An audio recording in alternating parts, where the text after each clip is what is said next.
Uma pesquisa feita pela Organização Mundial da Saúde mostra que 280 milhões de pessoas viviam com depressão em 2019. No Brasil, eram 11 milhões e 500 mil homens e mulheres enfrentando a doença, cerca de 6% da nossa população. O percentual é o segundo maior nas Américas, atrás apenas dos Estados Unidos. Em 2020, devido à pandemia da Covid-19, esses índices tiveram um aumento de 25%. Um projeto aprovado pelo Senado cria a Semana de Conscientização sobre a Depressão. A ideia é colocar o tema em pauta e ajudar a informar a população sobre os perigos da doença e a importância do tratamento adequado. Para falar sobre o assunto, eu converso agora com Érica Neves, psicóloga da plataforma Terapia de Bolso. Érica, eu já te agradeço por participar aqui do Cidadania e começo te perguntando por que é tão importante a gente criar no Brasil essa semana de conscientização da depressão. Olá, é uma honra estar aqui nesse momento falando de um tema tão necessário, tão urgente. Já era antes do período pandêmico, tornou-se ainda maior agora. E a importância de dedicar um tempo para a conscientização é justamente para determinar que não pode haver preconceito sobre os sintomas da depressão. Não pode haver mais resistência quanto ao tratamento. E não pode haver mais, da nossa parte, os profissionais de saúde, uma exclusividade para um determinado público. Nós precisamos expandir essa informação e nada melhor do que uma campanha de um tempo e que conscientize em grande escala. Érica, você falou uma palavra que é muito associada à depressão e aos transtornos mentais em geral, que é preconceito. Por que é tão difícil lutar contra esse preconceito? Sim, porque até os anos 90 a psiquiatria andava muito associada à psicologia, mas a psiquiatria voltada para os transtornos mentais severos. Então criou-se no senso comum uma forma de acreditar que ir ao psicólogo é porque está louco. Ainda que fosse, se o que há solução está ótimo. E todos nós temos garantido os nossos 20% de neurose, que é um lapso de memória, é um esquecimento, é um ato falho. O que é do humano? E o que é do humano e que é tratável, que é possível de solução, a gente precisa buscar esse caminho. E desenvolver 80% de potencial saudável ao qual todos nós temos direito e merecimento. Então, dessa forma, conscientizar extirpar, acabar com o preconceito, porque saúde mental é, de fato, a riqueza, o tesouro desse século. E a gente precisa promover saúde emocional, saúde mental. Para quê? Para que haja saúde e longevidade. Porque viver é bom, agora viver com saúde e com o direito da longevidade é melhor ainda. Érica, isso que você falou é importante, porque até nesse estudo que a gente estava citando no início do programa, mostra, a Organização Mundial da Saúde mostra que mais da metade das pessoas que sofrem com depressão, elas temem, né, procurar ajuda devido a esse preconceito, né? Então, a semana, ela vai ajudar a diminuir, porque quanto mais a gente fala sobre um assunto, menos preconceito se tem sobre ele. Mas eu queria que você explicasse uma coisa que é muito importante para quem está em casa. As pessoas misturam muito os conceitos de depressão e melancolia, e muitas nem sabem que, às vezes, a depressão tem uma causa química do funcionamento do próprio corpo. Em uma linguagem simples, vamos explicar a diferença, porque os dois precisam de ajuda, lógico, de ajuda profissional, e tem tratamento. Vamos falar um pouquinho sobre a diferença entre os dois? Sim, olha que bacana. Nós já nascemos com o aparelho psíquico, assim como nascemos com os nossos olhos, a cor do nosso cabelo. Então, faz parte de nós, que seja o aparelho psíquico, o campo emocional, tristeza, alegria, raiva, afeto, repulsa. Mecanismo de defesa e preservação da nossa espécie. Essas 5 emoções básicas. Uma delas é a tristeza, porque diante de perda é natural que eu sinta tristeza. E aí eu tenho um objetivo, eu estou triste porque eu perdi um animal de estimação. Eu estou triste porque não passei num concurso. Eu estou triste porque eu briguei com uma amiga. Eu tenho razão, mudei de cidade, estou num processo de adaptação. Agora, tem a tristeza que ela não é tratada, ela não é olhada e ela sai de uma tristeza de um mecanismo de defesa natural para que eu não seja apático, robotizado, e ela avança para uma tristeza moderada e profunda. Nesse momento, na química, na salada neuroquímica dentro do nosso cérebro, que é um órgão vital, há uma baixa de serotonina, dopamina, neurotransmissores responsáveis pela sensação de prazer. Então, é algo, sim, biológico, o fator biológico que ele vai manifestar no comportamento, no desânimo. Eu gostava muito de futebol, não gosto mais. Eu gostava muito de trabalhos manuais, era um prazer para mim, não gosto mais. Paro de sair de casa, abandono hábitos de higiene pessoal, e isso vai acontecendo tão gradativo que eu posso sair de uma tristeza comum, natural, para uma tristeza moderada, para uma depressão e ir graduando até um quadro severo. Então, para que essa semana de conscientização, ela vai aproximar o que é o perigo de um transtorno mental, depressão ou transtorno misto, depressão e ansiedade, e o que é o nosso potencial saudável, que eu posso tratar ao ponto que essa tristeza não saia do lugar comum, o lugar natural dela. A Organização Mundial da Saúde já determinou a depressão como mal do século atual. Sim. Eu queria te perguntar, então, como debelar esse mal? Você está trazendo alguns pontos, mas, por exemplo, depois da pandemia da Covid, a gente teve um aumento absurdo de casos de depressão, cerca de 25% no mundo inteiro. Então, um quadro que a gente esperava estar melhorando, piorou bastante. É possível a gente vencer a depressão a médio prazo, pelo menos? É possível, é possível. Olha, nós mulheres, nós temos a tensão pré-menstrual que envolve um grau de depressão leve, pela baixa de serotonina própria desse período. Agora, a gente precisa, no autoconhecimento, saber que depressão nem sempre é choro. Irritabilidade também é um sintoma. E se eu estou naquele período, eu já detectei, esse período eu vou pegar mais leve comigo, eu vou cuidar mais de mim, eu vou deixar tarefas pesadas, eu vou adiar, porque eu entendi que o meu corpo nessa semana não corresponde a isso. É possível a partir do momento que a gente informa e a pessoa está consciente do que o corpo dela corresponde ou não. O perigo é que nós acostumamos, especialmente na nossa cultura brasileira, levar o corpo à exaustão.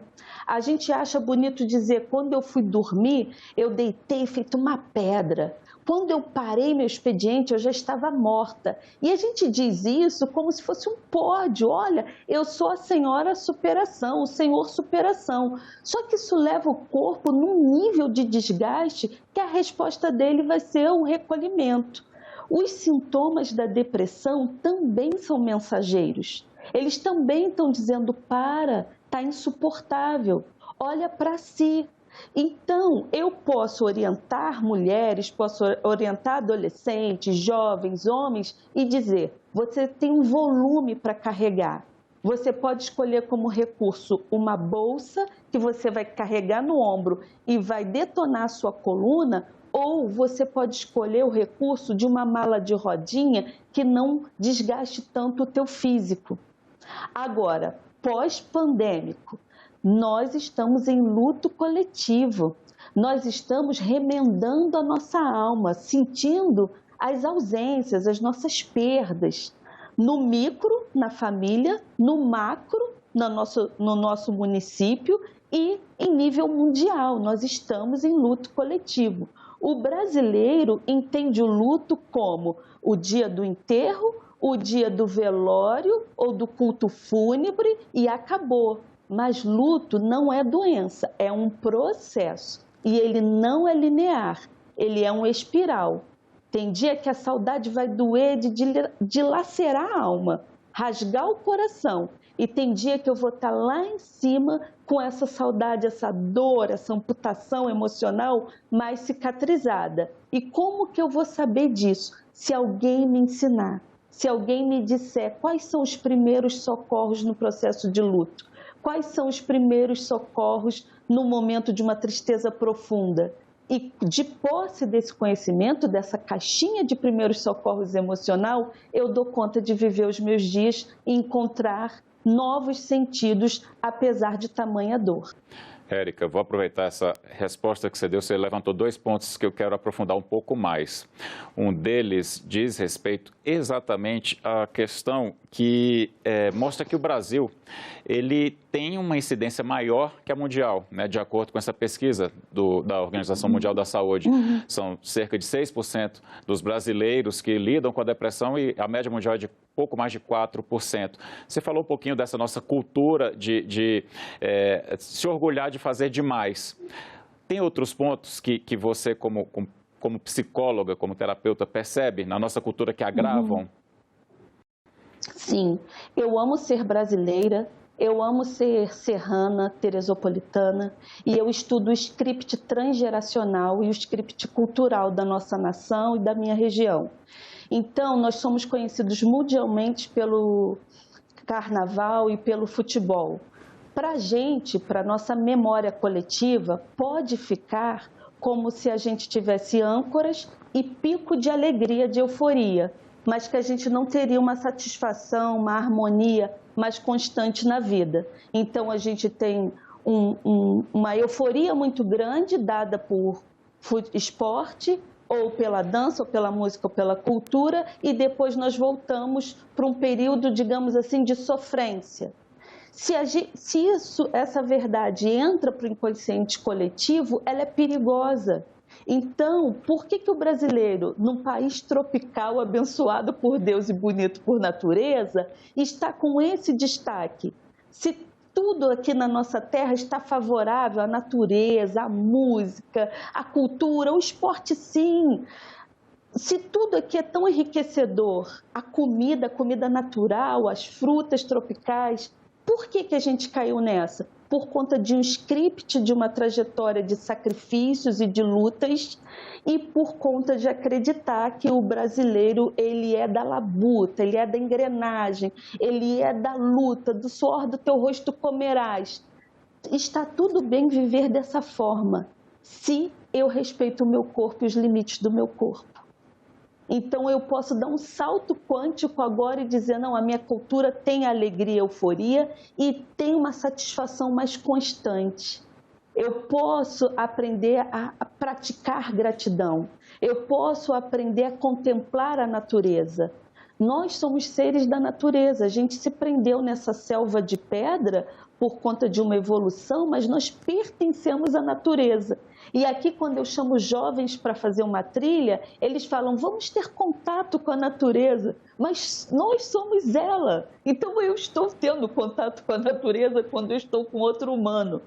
É tamanha a nossa desconexão e num país propício a esse encontro.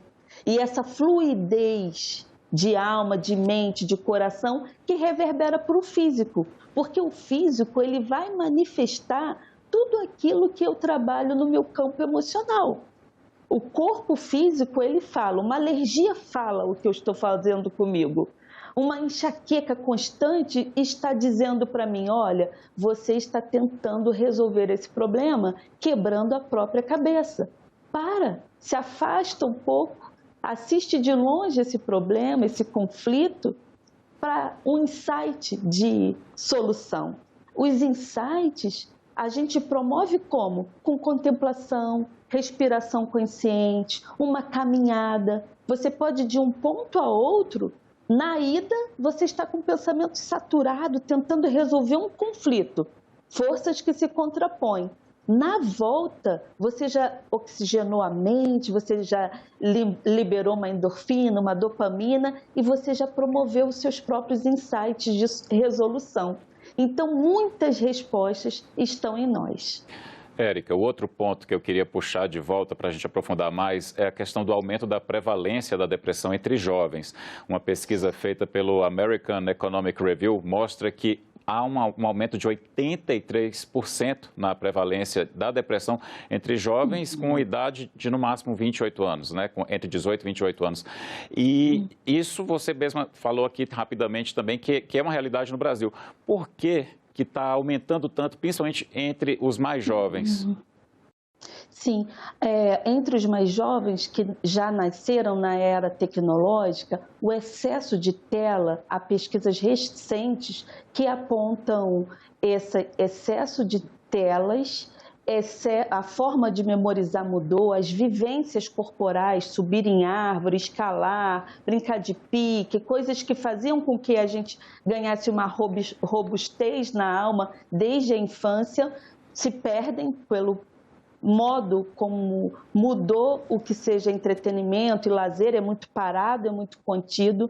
A forma de se relacionar sempre à distância, quem está perto está longe, quem está longe está próximo, está íntimo, sendo que é uma relação superficial no trato, no contato, no campo energético de dois humanos que se encontram para conversar, para jogar um jogo de tabuleiro ou algo assim.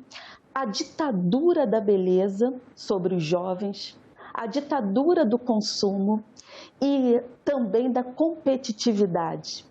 Tira esse jovem do aqui e agora, então ele fica na ansiedade do lá então, quando eu conquistar, ou na melancolia, na tristeza, na depressão do era uma vez. Se eu tivesse feito, se eu tivesse visto essa oportunidade, se eu tivesse estudado outro campo. Então, essa retirada do aqui e agora, essa cadeira de balanço, promove essa tristeza, esse mal-estar, concorrendo com a ansiedade. Então, de fato, os jovens estão sendo afetados de uma forma surreal para o tempo atual, onde a gente tem a comunicação, a orientação na palma da mão. Na sua visão, as redes sociais agravam isso? Agravam, sim, se não souber usar, se não tiver um adulto que o instrua. Nas redes sociais há tudo de bom. Proximidade com familiares que moram longe, oportunidade de curso, de estudo, de intercâmbio, há tudo de bom. Mas é necessário, porque o jovem ele vai trabalhar com onipotência, eu tudo posso.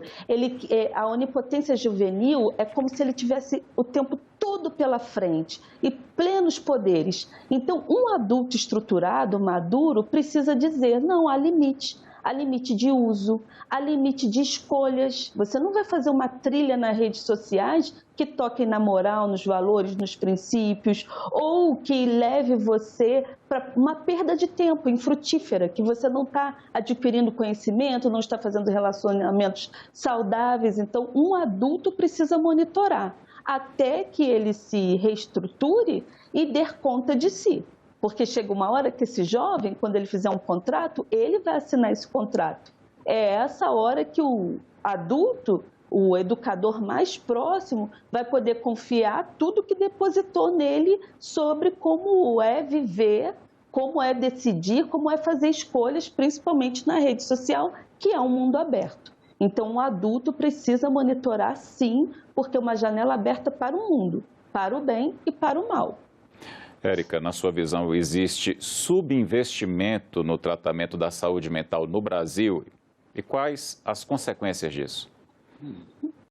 Sim, precisa ser mais investido, a medicina precisa dar as mãos para a psicologia, a gente precisa caminhar junto, a gente precisa levar isso a sério. Um outro campo das ciências super necessário é a nutrição, porque a alimentação conta e conta muito. Uma boa alimentação evita que a gente faça uso de medicações, porque você já está nutrindo o seu corpo. Então, a gente precisa unir forças na escola. Algumas escolas já trabalham com uma disciplina chamada Educação Emocional ou Escola da Inteligência, que facilita essa criança, esse adolescente a aprender a lidar com as emoções de forma preventiva e saber que esse campo está em nós para a manutenção da vida e preservação da nossa espécie, não é para o mal. Se eu sinto raiva, raiva é emoção da construção. É por isso que o jogador, que o atleta, ele pontua, porque ele tem esse combustível em si. Eu só preciso colocar as minhas emoções no volume adequado, na sintonia certa, para proteger o meu corpo, o templo onde eu existo e sobrevivo.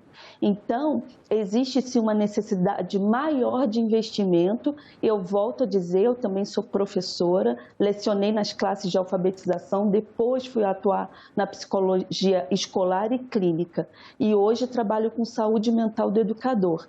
É necessário um investimento maior na instrução, nas escolas, tanto para a equipe de educadores como para os alunos, das prevenções, das medidas e do trato dentro de uma educação emocional. É um investimento para uma vida de qualidade, saúde e longevidade, que a gente viva bem o maior tempo possível. Eu vou pedir para você, então, agora, antes da gente encerrar, a gente está chegando, está pertinho do final, mas a gente ainda tem um pouquinho de tempo.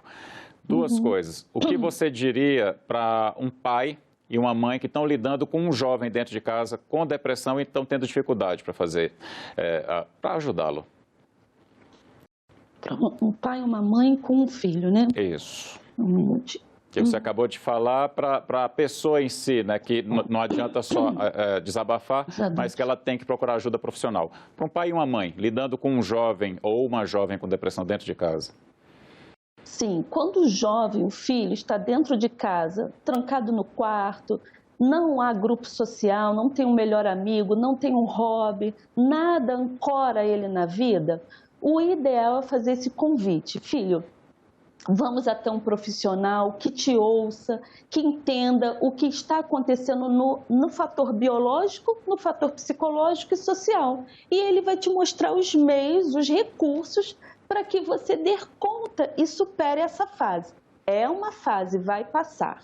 Agora, se esse jovem diz para os pais, não, eu não quero ir, eu não vou falar de mim para um estranho, eu já conheci casos semelhantes, então vou dizer com segurança, eu não quero falar de mim para um estranho, com 15 anos, 16 anos, na idade que for, da juventude, da adolescência. Então eu sugiro e indico, vá mesmo o pai ou a mãe, para que eles aprendam como lidar com essa fase do filho. Porque na adolescência há uma mudança hormonal muito grande e há uma necessidade natural pela busca da identidade. Ele está tateando quem eu sou para além dos meus pais, quem eu sou na cultura que eu estou inserido. Então, é um momento apenas de auxílio para que ele faça a travessia e que ele dê conta de vencer esse desafio e galgar a vida. O objetivo de uma psicoterapia é a alta. É um processo com princípio, meio e fim. Então, ele vai fazer parte de um projeto de vida. E um nó emocional que é desatado dentro de uma sessão terapêutica, desatado para a vida. É um ganho para a vida. E para aquelas pessoas, aqueles jovens que trazem algum transtorno, algum trauma severo, existem terapias de reprogramação de memória traumática com o psicólogo. Então, respire fundo e foco na solução. A solução e mais acessível do que a gente possa imaginar, mais próximo do que a gente possa imaginar. Por isso, mais uma vez, tão importante uma semana de debate, palestras e conscientização. E antes da gente encerrar, então, eu queria que você falasse, na sua visão, o que é fundamental que seja debatido nessa semana, que a previsão é que aconteça ali até metade do mês de outubro. Em primeiro lugar, que a medicina dê as mãos à psicologia, a psicologia dê as mãos à medicina para somar forças junto com a nutrição, para em larga escala a gente unir forças e mostrar que há tratamento, que há solução. Em segundo lugar, mostrar os recursos, os mais atuais, leitura, aplicativo, psicoterapias, modelos de psicoterapias, para tornar as pessoas que precisam lúcidas, atentas e conscientes desses caminhos. E ela, na sua autonomia, será capaz de escolher. Eu me trato melhor com esse modelo ou com aquele modelo. Mas há luz e não está no fim do túnel, está bem mais próxima. Érica, muito obrigado pela entrevista. E meu muito obrigado a você que nos prestigia com sua audiência. Esta entrevista e todos os nossos outros programas estão disponíveis para você rever ou compartilhar no nosso site, senado.leg.br/TV, ou pelo nosso canal no YouTube. Muito obrigado pela companhia e até o próximo Cidadania.